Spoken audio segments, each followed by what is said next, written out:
आम आदमी खाने में ना ट्रेस एलिमेंट ढूंढता है, ना मिनरल ढूंढता है, ना विटामिन ढूंढता है, वो खाने में टेस्ट ढूंढता है। अब खाने में टेस्ट ढूंढने के लिए वो करता क्या है? वो अपने खाने में अधिक से अधिक स्पाइसी फूड इस्तेमाल करता है, अपने खाने में वो चीनी का इस्तेमाल बहुत ज़्यादा करता है, अपने खाने में नमक का इस्तेमाल बहुत ज़्यादा करता है, अपने खाने में जंक फूड का बहुत ज़्यादा इस्तेमाल करता है, अपने खाने में वो घी तेल का इस्तेमाल बहुत ज़्यादा करता है, मक्खन का इस्तेमाल बहुत ज़्यादा करता है। तो ये सारे काम वो फूड को बहुत ज़्यादा टेस्टी बनाने के लिए करता है। लेकिन क्या ये रियली में ये फूड टेस्टी हुआ? देखिए, जहां तक आपने जंक फूड का इस्तेमाल किया, ये आपके पीएच को, आपके ब्लड के पीएच को नीचे ले जाता है, आपकी ओवरऑल बॉडी की एसिडिटी को बढ़ा देता है और 80% रोग बॉडी के एसिडिक मीडियम में चले जाने से ही होते हैं। जो ही आपका एट्रियल ब्लड का पीएच 7.4 से नीचे आता है, आप रोगों की गिरफ्त में आना शुरू हो जाते हैं। एक बात। दूसरी बात मैं बताना चाहूंगा कि बहुत से लोगों के घरों में समुद्र से निकाला हुआ नमक इस्तेमाल किया जाता है, जिसको कि हम सफ़ेद नमक के नाम से जाते हैं। बहुत सी कंपनियां इस नमक को पैक करके मार्केट में देती हैं और उसी से बने हुए हम दाल में डालते हैं, अपनी सब्जियों में डालते हैं, और भी जहां डालना होता है डालते हैं। मेरा हमेशा से मानना है कि इस नमक को आपको रिप्लेस करना पड़ेगा। नमक को आप रिप्लेस करिए रॉक साल्ट से, जिसे हम सेंधा नमक कहते हैं। सेंधा नमक आप इस्तेमाल करिए। सेंधा नमक को हम दूसरा नाम कह सकते हैं हिमालयन साल्ट, लाहौरी नमक, कई नामों से जाना जाता है। सेंधा नमक आप इस्तेमाल करेंगे तो बॉडी में सोडियम की मात्रा आपके उतनी नहीं जाएगी, तो बहुत से हाई ब्लड प्रेशर के पेशेंट कंट्रोल में आ जाएंगे। उनका बीपी जो बम्प कर रहा है वो रुक जाएगा, क्योंकि नमक वाटर को रिटेन करने के गुणों से परिपूर्ण होता है। व्यक्ति के शरीर में जितना ही अधिक नमक की मात्रा होगी, उतना ही एक्स्ट्रा वाटर उसकी बॉडी रिटेन करेगी, और जब यह नमक की मात्रा कम हो जाएगी तो वो एक्स्ट्रा वाटर निकल जाएगा बॉडी से, तो उसका ब्लड प्रेशर भी नॉर्मल आ जाएगा। ठीक है। अब आइए हम फिर से दूसरी चीज, जो हम खाने में बहुत ज्यादा स्पाइसी फूड इस्तेमाल करते हैं, एक लिमिट तक तो खाने के जो मसाले होते हैं जो कि हमारे किचन में पाए जाते हैं, ये हमारे तरह तरह के रोगों से लड़ने के लिए और हमारे इम्यूनिटी को बूस्टअप करने के लिए बहुत मददगार साबित होते हैं। मैं बहुत से ऐसे मसालों के नाम गिना सकता हूं जो कि हमारी इम्यूनिटी को बिल्डअप करते हैं, यहां तक कि हाइपर इम्यूनिटी को वो नीचे ले आते हैं, और अगर इम्यूनिटी सिस्टम किसी की कॉम्प्रोमाइज्ड है, कम है, तो उसको बूस्टअप करते हैं, नॉर्मल लेवल पर इम्यूनिटी को ले आते हैं। लेकिन जब इन मसालों की मात्रा एक सीमा से ज्यादा बढ़ जाती है, तो वो सिर्फ और सिर्फ एक चीज पैदा करते हैं, वो ये है हमारे बॉडी को अल्कलाइन से वो एसिडिक बनाते हैं। ज्यों ही हमारी बॉडी एसिडिक मीडियम को छू लेती है, उसके फौरन बाद तरह तरह के रोग हमारे ऊपर अटैक करना शुरू कर देते हैं। ठीक है। इम्यून सिस्टम हमारा बम कर जाता है, कॉम्प्रोमाइज नहीं रह पाता, इम्यून सिस्टम नॉर्मल नहीं रह पाता, हमारी बॉडी हाइपर एक्टिव हो जाती है। तो इस हाइपर एक्टिविटी से हमें बचाना है, तो इसके लिए हमें मसालों से अपने आप को दूर करना पड़ेगा।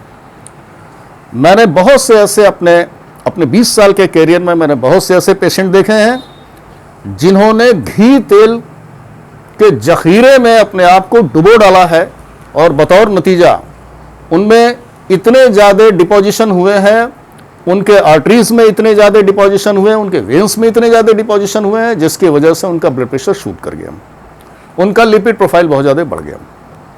इन सब का उपाय यही है भाई कि आप घी तेल का इस्तेमाल कम से कम करें। और मैं तो हमेशा मानता हूं कि अगर आप देसी गाय के दूध से बने हुए घी का इस्तेमाल करते हैं, तो आपका कोलेस्ट्रॉल लेवल हमेशा नॉर्मल रहेगा, कभी बढ़ेगा नहीं। तो ये लोग बहुत ज़्यादा चूक करते हैं, जो मक्खन इस्तेमाल करते हैं, घी का इस्तेमाल करते हैं, तेल का इस्तेमाल करते हैं, इससे दूर रहने की ज़रूरत है। पानी के बारे में जो मैं कह रहा था, देखिए पानी जो है, 2 बार हम खाना खाते हैं, 2 बार नाश्ता करते हैं। हर नाश्ते के 1 घंटे पहले आप पानी पी लो। पानी कितनी प्यास है उसके लिए सेंसर दिए हुए हैं भगवान ने। अब ये जो पानी का मैटर है, मात्रा कितनी है, वो ऑलरेडी कितना मात्रा पीना है वो हमने बता दिया, वो बॉडी में सेंसर लगे हुए हैं, वो आपको गाइड करेंगे। लेकिन पानी कब कब पीना है, इस पे बहुत भारी चूक होती है। और स्पेशली हमारे यंगस्टर से ही नहीं बल्कि ओल्ड एज पर्सन से भी, जो सीनियर सिटीजन है उनसे भी बहुत चूक होती है। हमें खाना खाने के 1 घंटे पहले पानी पीना चाहिए। खाना खाने या नाश्ता करने के 1 घंटे पहले पानी पीने के बाद खाना खाते समय या नाश्ता करते समय 1 बूंद भी पानी नहीं पीना चाहिए एक्सेप्ट द इमरजेंसी। खाना खा लेने के बाद या नाश्ता पूरा कर लेने के बाद 1 से 2 घूंट पानी पीना चाहिए, ताकि जो भी भोजन है वो हमारे एपिगैस्ट्रिक रीजन में चला आवे। और उसके बाद पानी पीने की हमें ज़रूरत नहीं पड़ती। उसके बाद फिर हमें 1 से 1.5 घंटे बाद फिर पानी पीने की ज़रूरत है। ऐसा क्यों है? क्योंकि हमारी बॉडी जो कुछ भी हम खाते हैं उसका वेइंग करती है और उसके बाद वो कैलकुलेट करके एंजाइम सेक्रेशन करती है, जो उस खाने को पचाने के लिए इस्तेमाल किया जाता है। अब अगर हमने पानी पी लिया खाना खाने के फौरन बाद, बॉडी को नहीं पता कि हमने कितना पानी पी लिया, तो वो जो एंजाइम जो बॉडी सेक्रेट कर रही है उसका नतीजा ये हो जाएगा कि वो एंजाइम्स डाइल्यूट हो जाएंगे और खाने को पचा नहीं पाएंगे। अच्छा, आयुर्वेद के हिसाब से भोजन के बाद से रस बनता है, जिसे हम आम कहते हैं। तो रस बनने तक ही हमारी जिम्मेदारी है, रस बनने तक ही हमारा जिसको कह सकते हैं हमारा कंट्रोल है। उसके बाद तो सब कुछ ऑटोमेटिक है। अगर ये रस अच्छा बना तो हम ये मानते हैं कि भोजन पचा। भोजन पचने पर अच्छा रस बनता है। भोजन एपिगैस्ट्रिक रीजन में या तो पचता है या तो सड़ता है। अगर भोजन सड़ा तो खराब रस बना और उसके बाद जो कुछ भी बनेगा वो सब खराब बनेगा और वो सब रोग की उत्पत्ति का कारण होगा। और अगर भोजन से अच्छा रस बना तो उसके बाद सब कुछ अच्छा बनेगा और वो हमारे स्वास्थ्य की वृद्धि का कारण बनेगा। तो हमें सिर्फ उसके रस को बनाने पर ध्यान देना है। और रस सबसे बढ़िया तभी बनता है जबकि खाना खाने के बाद पानी पीने की इस आदत को हम फॉलो अप करें, जो हमने आपको बताया। अच्छा, इसके अलावा 2-3 बहुत जरूरी बातें हैं। जैसे हमारे खाने में शुगरी आइटम्स बहुत ज्यादा होते हैं। देखिए, इंसानी शरीर को जितनी तेजी से शुगर गलाती है उतनी तेजी से मेरा मानना है कि शायद एसिड भी नहीं गलाता होगा।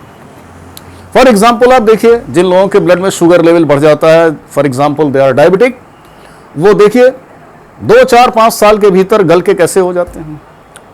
तो ये शुगर ही रिस्पॉन्सिबल है जो कि उनको गलाती है। इसलिए ना तो खाने में आप बहुत ज़्यादा स्वीटनर इस्तेमाल करें, मतलब स्वीट डिशेस का रेशियो आपके खाने में बहुत ज़्यादा घट जाना चाहिए। ठीक है। इसके अलावा खाने में घी तेल का रेशियो घट जाना चाहिए। इसके अलावा खाने में नमक का रेशियो घट जाना चाहिए। और मैं तो कहता हूं कि खाने में आप मिट्टी के बर्तन में खाना खाएं, क्योंकि मिट्टी के बर्तन 100% नॉन रिएक्टिव हैं। बाकी दूसरे यहां तक कि स्टेनलेस स्टील के बर्तन में भी अगर आप खाना खाते हो तो उसमें भी 1 से 2% तक एलर्जिक होने के चांसेस होते हैं। लेकिन आप मिट्टी के बर्तन में खाना पकाते हैं और मिट्टी के बर्तन में खाना खाते हैं तो ये गारंटी है 100% आपको एलर्जी की दूर दूर तक कोई चांसेस नहीं है। वाटर के साथ साथ मैं ये भी आपको बताना चाहूंगा कि खाने की मात्रा हमारी कितनी होनी चाहिए। वाटर पीने के नियम तो हमने जान लिए। खाने की मात्रा जो हमारी होनी चाहिए वो 4, 3, 2, 1 के अनुपात से होनी चाहिए। जैसे फॉर एग्जाम्पल के लिए अगर सुबह का नाश्ता हम करते हैं, जस्ट फॉर एग्जाम्पल मान लीजिए कि सुबह हमने 6 से 7 बजे के बीच में नाश्ता किया और अगर रात के 10 बजे तक हम सो रहे हैं तो हमारे पास कुल 15 घंटे हैं उसे पचाने के लिए। इसलिए सुबह का नाश्ता मीठा, ताकि वो बहुत ज़्यादा हमें एनर्जाइज करे, और इसके अलावा फलों से परिपूर्ण, और इसके अलावा वजन में सबसे अधिक होना चाहिए। अगर मान लीजिए कि 400 ग्राम हमने सुबह का नाश्ता किया तो उसके बाद 10, 11, 12 बजे के बीच में जो हम खाना खाते हैं वो 300 ग्राम होना चाहिए। और उसके बाद अगर शाम का नाश्ता फिर करते हैं तो 200 ग्राम होना चाहिए। और रात के खाने के बाद उसे पचाने के लिए हमारे पास सिर्फ 2 या 3 घंटे मिलते हैं। जाहिर सी बात है, एक सामान्य आदमी भी समझ जाएगा कि रात का खाना हमें सिर्फ फकीर जैसा होना चाहिए, 100 ग्राम होना चाहिए। तो इस तरह से 4, 3, 2, 1 के अनुपात में हमें खाना चाहिए। तो कुल मिला के ये छोटी मोटी बातें इस तरह की हो गई जो कि आम आदमी इससे भूल करता है। उसे ना तो खाने के नियम पता है, ना तो वो अपनी फूडिंग का सिलेक्शन कर पाता है। दरअसल खाना क्या है? खाना वो संग्रह है जिससे हमें trace element, mineral, vitamin, fat, protein, carb यही मिलते हैं। तो अब जाहिर सी बात है कि हमारे खाने की सबसे बड़ी गलती यह है कि हमारा खाना जो भारत के अलग अलग हिस्सों में भी होता है, यह खाना लॉपसाइडेड होता है, यह खाना वेल बैलेंस नहीं होता।